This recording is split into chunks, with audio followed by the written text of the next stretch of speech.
मला रोज अभ्यास करायला कंटाळा येतो. शुभा जर इतके शूर होते ना, तर त्यांनी अभ्यास केला होता का? जिया, अगं काय ग प्रश्न विचारतेस?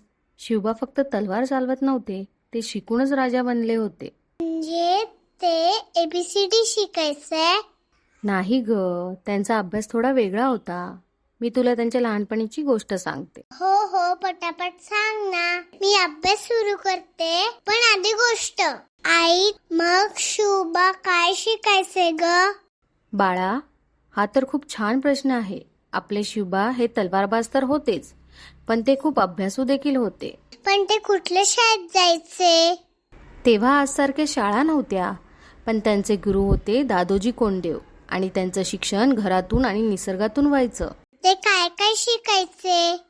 मराठी, संस्कृत आणि फारसी भाषा, रामायण, महाभारत, भागवत यांसारखी धर्मगाथा आणि हो, तलवार चालवणं, घोडेस्वारी, मल्लविद्या हे सगळं ते शिकायचे. म्हणजे ते अभ्यासात पण हुशार, तलवारीतही. बरोबर. आणि लहानपणापासूनच त्यांना माहीत होतं आपल्याला स्वराज्य हवंय, म्हणूनच त्यांनी शिक्षण घेतलं, फक्त पुस्तकाचं नाही तर अनुभवाचंही. आई, मग मी आजपासून रोज काहीतरी शिकणार. शाब्बास, माझी गोड शहाणी जिया. आता तुझ्या मनात तर एक शिवबा जेप घेणार. शिवबा फक्त तलवारीने लढले नाहीत, तर त्यांनी ज्ञानाने आणि नीतीने स्वराज्य घडवलं. मुलांनो, तुम्हाला काय वाटतं? शिवबा जर आज तुमच्या वर्गात शिकत असते तर त्यांना काय आवडलं असतं? भाषा, युद्धकला, रामायण, महाभारत? तुमच्यासाठी काही मजेशीर प्रश्न.